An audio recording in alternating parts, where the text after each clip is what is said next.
So not clear why OPEC decided to take this action at a time where the global economy doesn't warrant it, the energy markets don't warrant it, and the geostrategy and geopolitics don't warrant it. So quite bewildering, the irresponsible action that they've taken yesterday. But at the end of the day, they are a organization of a number of countries that, you know, divide their production into quotas. We are going to have to do what the president sees as right to defend the United States and make sure that consumers don't feel that pinch, and that the united front that the world has really shown against Russia maintains its unity. We'll continue to work with European allies to make sure that Russia cannot continue its aggression. So, Amos, President Biden has been criticized for not doing more on the domestic front, for killing the Keystone XL pipeline project, for not doing more to expand domestic production. So what is the administration doing to try to reduce the U.S. reliance on foreign oil? So let's separate myth from fact. The Biden administration has given all the tools necessary for the American industry to increase production. And in fact, they're doing exactly that. Because they have those tools, the American producers have already increased north of 500,000 barrels a day of production. We expect them to go up even further in 2023. So they do not, the talking points about the president doing something to hinder American industry, that's coming from political circles. That's not coming from the industry. The industry has what it needs. So I know we expect to work with them to ensure that we continue to have those kind of increase in productions at home. All right, Amos Hochstein, we appreciate you coming on today. We appreciate your time. Thank you. Thank you. And more than 30 people are dead, most of them children, after a gunman opened fire at a child care center in Thailand today. Police say they later found the suspect with a self-inflicted gunshot wound. Foreign correspondent Maggie Rulli joins me live now for more on this. Maggie, I know this is all still developing, but what more do we know about how this happened? Hey, Diane. Yeah, as we keep learning more details about this, they are just more and more horrific. Right now, we understand the gunman opened fire just after noon local time during nap time at that daycare center. The kids were all sleeping when firefight broke out, killing every child except for one. The local media saying that of the at least 36 people killed, 24 of them were children. Dan, some of them as young as 2 years old. The numbers and the ages are really, they're just hard to wrap your mind around, Diane. It's horrifying. What information have police released about the suspect? What do they know about him? Now, so far, police have told us the suspect is a 34-year-old man. Local media is reporting that he used to be a police officer in the area that was fired after being convicted of possession of meth. Now, it's also believed that his son used to attend this daycare. He hadn't gone in about a month, but workers there told local journalists that when the gunman showed up, they thought he was just there to pick up something for his son that maybe he had left behind, and then he started to attack. Now, police have also confirmed the shooter did shoot and kill himself after that attack, but he also shot and killed his wife and his own child as well. Diane, right now, there still appears to be no motive that police can figure out. I mean, this is one of those things that's horrific anywhere, Maggie, but mass shootings are pretty rare in Thailand. So how are people there responding, especially given the nature of this crime and the fact that most of these victims were young children? Yeah, I think it's a great question, Diana. Something we're still waiting to see play out. As you just said, mass shootings are relatively rare in Thailand, but authorities have been warning for some years that they're concerned they could become a trend in the country. Thailand has the highest rate of gun homicides in all of Asia. And just 2 years ago, they had another massive mass shooting. More than 20 people were killed. Now, you mentioned those kids. This time around, it's going to be interesting to see how the nation responds to this attack. Diane? Just an awful story. Maggie, really, we appreciate you staying on top of it for us. Thank you. And a dozen North Korean warplanes have flown close to the South Korean border after North Korea launched new missiles overnight. It's just the latest string in a series of provocations, inflaming tensions with the U.S. and its allies. Chief Global Affairs correspondent Martha Raddatz has the latest from Washington. For the second time this week, North Korea launching ballistic missiles. 2 short-range missiles fired into the sea east of the Korean peninsula. It was Monday when the North Koreans rattled Japanese citizens by sending a medium-range missile right over Japan for the first time in 5 years. That missile traveling farther than any like it before.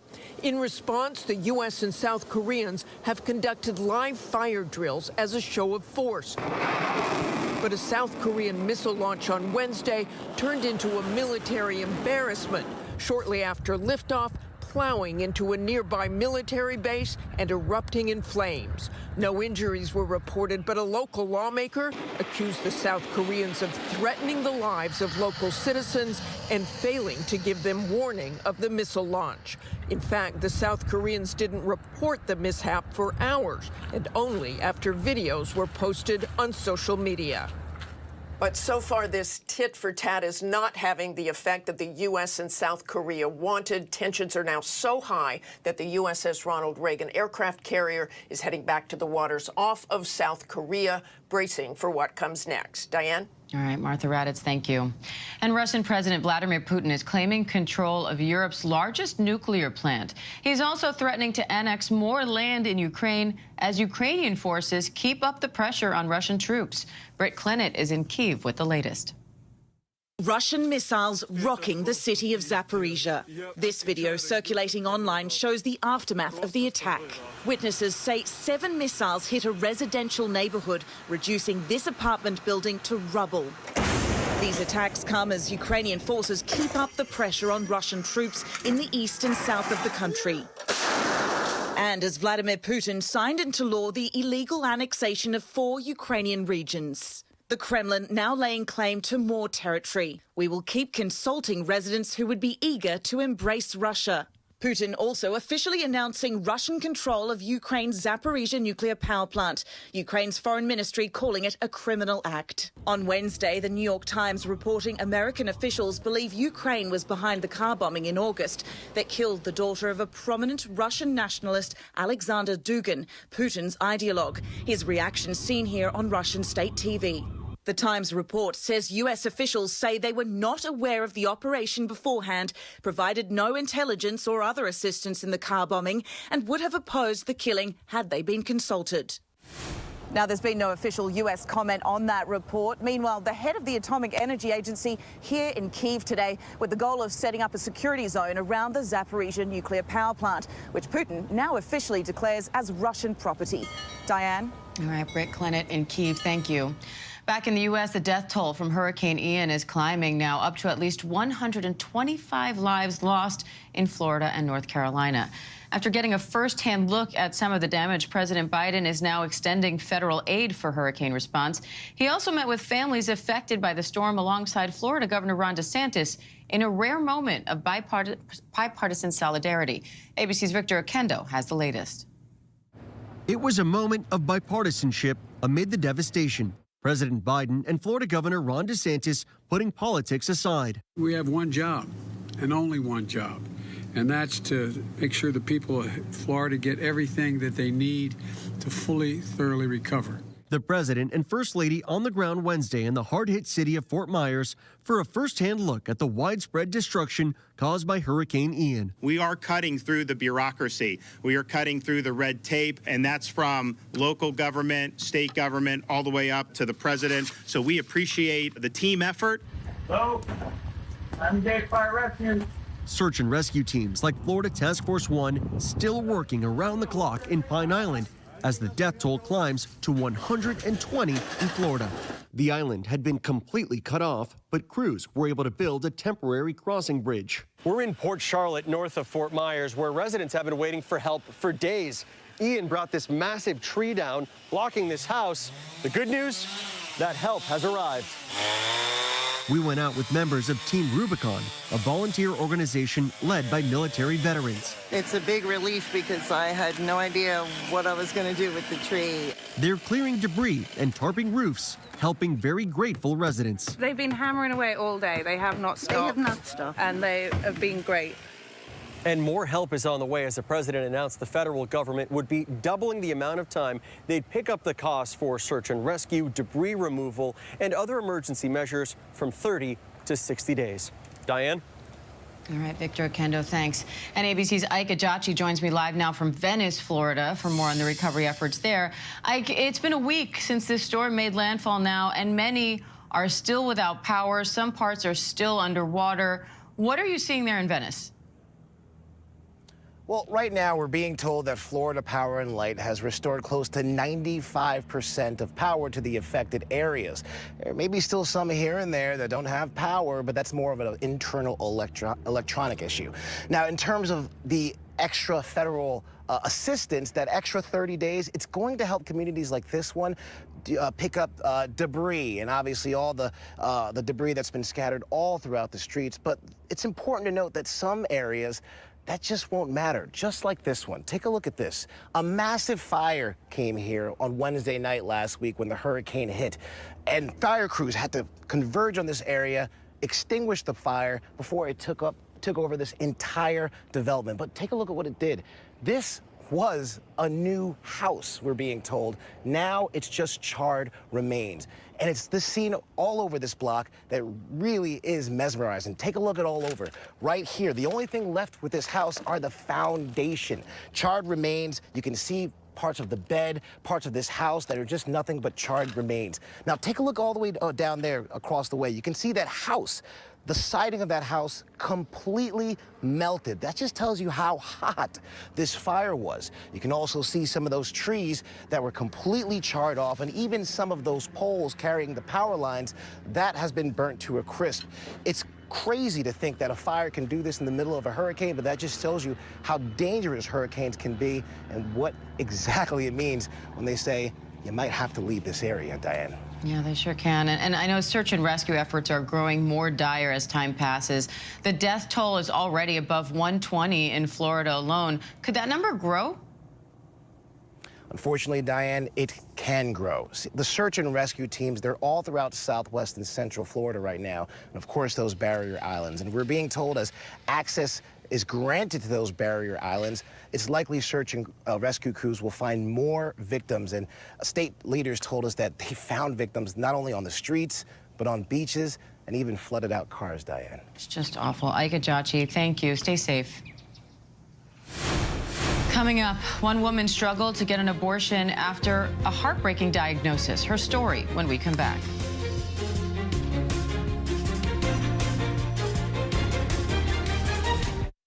With so much at stake, so much on the line, more Americans turn here than any place else. ABC News World News Tonight with David Muir, America's #1 most watched newscast, now streaming on ABC News Live. Elizabeth Holmes found guilty on 4 counts of fraud, facing the possibility of decades in prison. Now, we take you inside the courtroom and behind the scenes. The Dropout, Elizabeth Holmes on Trial. Listen wherever you get your podcasts. This is ABC News Live. The crush of families here in Poland. At refugee centers. In Putin's Russia. On the ground in Ukraine. Close to the front line. Here at the White House. Destructive Cat 4 storm. Here along I-5. Boston is in the bullseye. Let's go. We made it. ABC News Live, America's #1 streaming news. Anytime, anywhere. Streaming 24/7, straight to you for free. Thank you for making ABC News Live America's #1 streaming news. America's #1 news, ABC News. Most watched, most trusted, and streaming live to you anytime, anywhere, and free.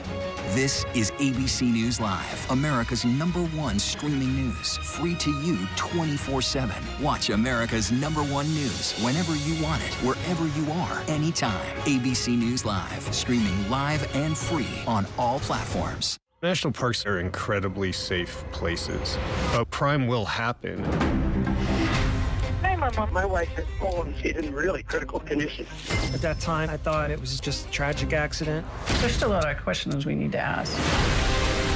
There were small things that didn't totally add up. This is 2 lives for Harold that have died now. I was shocked. Something's not right.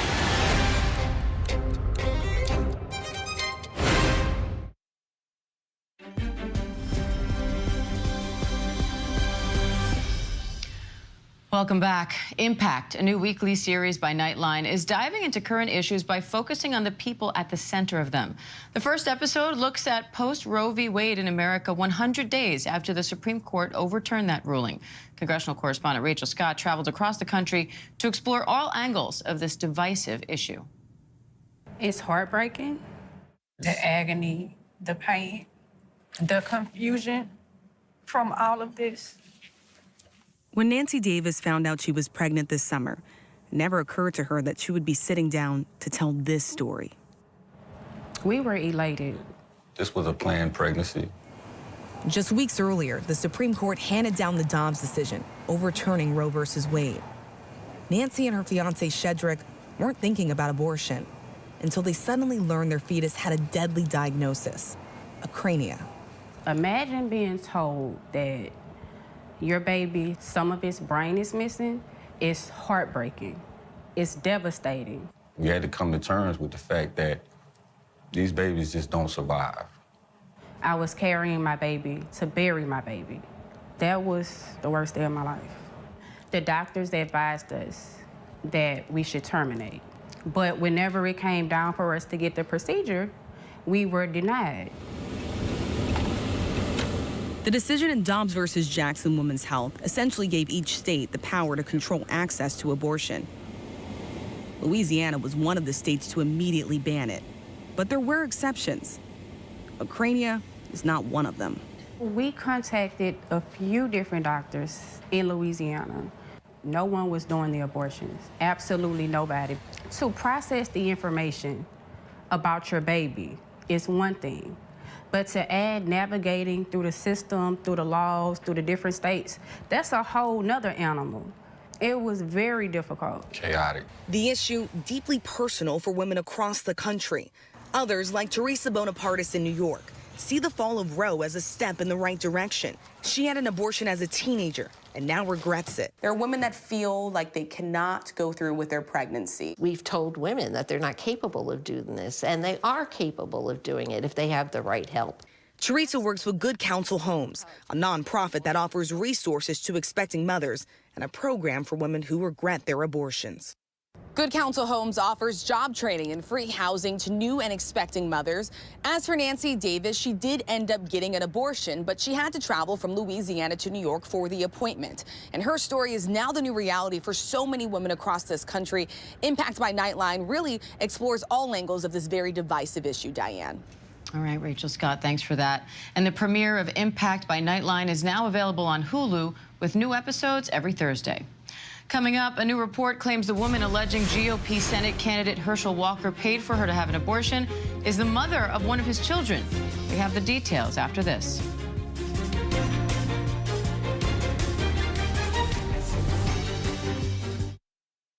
America is being poisoned with fentanyl, and we don't even know it. Just heard my wife screaming.